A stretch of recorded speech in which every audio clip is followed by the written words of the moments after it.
We need comprehensive reform, and that means stronger border security. It means that we are cracking down on employers that are taking advantage of undocumented workers because they can't complain if they're not paid a minimum wage. They can't complain if they're not getting overtime. Worker safety laws are not being observed. We have to crack down on those employers, although we also have to make sure that we do it in a way that doesn't lead to people with Spanish surnames being discriminated against. So there's got to be a safeguard there. We have to require that undocumented workers who are provided a pathway to citizenship not only learn English, pay back taxes, and pay a significant fine, but also that they're going to the back of the line so that they're not getting citizenship before those who have applied legally. Which raises two last points. Number one, it is important that we fix the legal immigration system, because right now we've got a backlog that means years for people to apply legally. And what's worse is we keep on increasing the fees so that if you've got a hardworking immigrant family, they've got to hire a lawyer, they've got to pay thousands of dollars in fees, they just can't afford it. And it's discriminatory against people who have good character, we should want in this country, but don't have the money. So we've got to fix that. The second thing is we have to improve our relationship with Mexico and work with the Mexican government so that their economy is producing jobs on that side of the border. And the problem that we have is that we have had an administration that came in promising all sorts of leadership on creating a U.S.-Mexican relationship. And frankly, President Bush dropped the ball. He has been so obsessed with Iraq that we have not seen the kinds of outreach and cooperative work that would ensure that the Mexican economy is working not just for the very wealthy in Mexico, but for all people. And that's a policy that I'm going to change when I'm president of the United States. Obama, we're going to stay with this topic. I want to have John King ask another question. Go ahead, John. I want to stay on the issue, but move to a controversial item that was not held up when the immigration debate collapsed in Washington, and that is the border fence. To many Americans, it is a simple question of sovereignty and security. America should be able to keep people out that it doesn't want in. But as you know, in this state, especially if you go to the south of here along the border and in other border states, to many people it's a much more personal question. It could be a question of their livelihood, could be a question of cross-border trade, might be an issue to a rancher of property rights, might be a simple question of whether someone can take a walk or a short drive to see their family members. Senator, back in 2006, you voted for the construction of that fence. As you know, progress has been slow. As President of the United States, would you commit tonight that you will finish the fence and speed up the construction, or do you think it's time for a President of the United States to raise his or her hand and say, you know what, wait a minute, let's think about this again. Do we really want to do this? Well, I think both Senator Obama and I voted for that as part of the immigration debate. And having been along the border for the last week or so, in fact, last night I was at the University of Texas at Brownsville.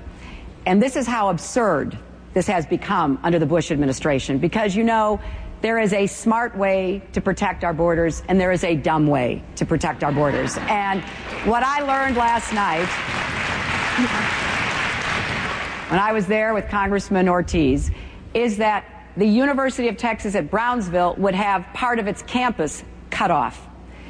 This is the kind of absurdity that we're getting from this administration. I know it because I've been fighting with them about the northern border. Their imposition of passports and other kinds of burdens are separating people from families, interfering with business and commerce, the movement of goods and people. So what I've said is that I would say, wait a minute, we need to review this. There may be places where a physical barrier is appropriate. I think when both of us voted for this, we were voting for the possibility that where it was appropriate and made sense, it would be considered. But as with so much, the Bush administration has gone off the deep end. And they are, unfortunately, coming up with a plan that I think is counterproductive. So I would have a review. I would listen to the people who live along the border, who understand what it is we need to be doing to protect our country. Let me go on, and again, sorry, John. Does that mean that you think your vote was wrong or the implementation of it was wrong, because as you know, when they first built the fence in San Diego area, it only went so far, and what it did was it stopped the people coming straight up the path of where that was built, and they simply moved. And California's problem became Arizona's problem. But you know, John, there's a lot we've learned about technology and smart fencing. You know, there is technology that can be used instead of a physical barrier. It requires us having enough personnel along the border so that people can be supervising a certain limited amount of space and will be able to be responsive in the event of, you know, people attempting to cross illegally. And I think that the way that the Bush administration is going about this, filing eminent domain actions against landowners and municipalities, makes no sense. So what I have said is, yes, there are places when, after a careful review, again, listening to the people who live along the border, there may be limited places where it would work. But let's deploy more technology and personnel instead of the physical barrier. I frankly think that will work better, and it will give us an opportunity to secure our borders without interfering with family relations, business relations, recreation, and so much else that makes living along the border, you know, wonderful. And the people who live there need to have a president who understands it, will listen to them, and be responsive. All right, Senator Clinton. Senator Obama, go ahead, please. Well, this is an area where Senator Clinton and I almost entirely agree. I think that the key is to consult with local communities, whether it's on the commercial interests or the environmental stakes of creating any kind of barrier.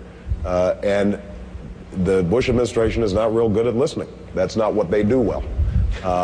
And so I will reverse that policy.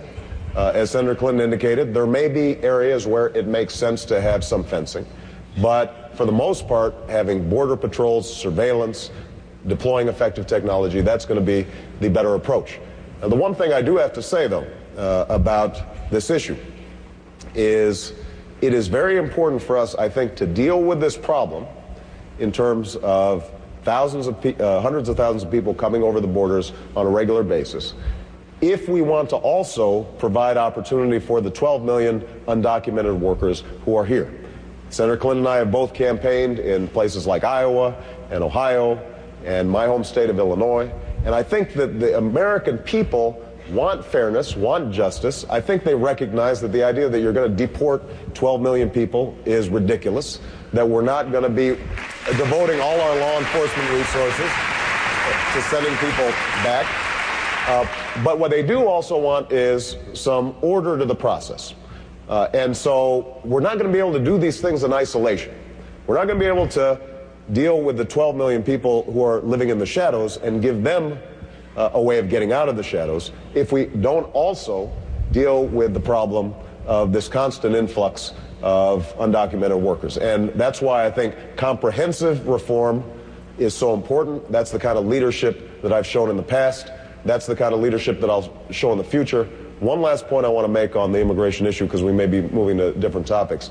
Something that we can do immediately that I think is very important is to pass the DREAM Act, which allows children who, through no fault of their own, are here but have essentially grown up as Americans, allow them the opportunity for higher education. I do not want two classes of citizens in this country. I want everybody to prosper.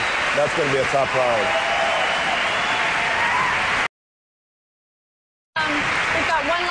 On immigration. Jorge, go ahead. En estos momentos hay más de 30 millones de personas en los Estados Unidos que hablan español. Muchos están aquí. Right now there are more than 30 million people in this country who speak Spanish. Many of them are right here. By the year 2050, there will be 120 million Hispanics in the United States. Now, is there any downside, Senator Clinton, to the United States becoming una nación bilingüe? Becoming a bilingual nation? Is there a limit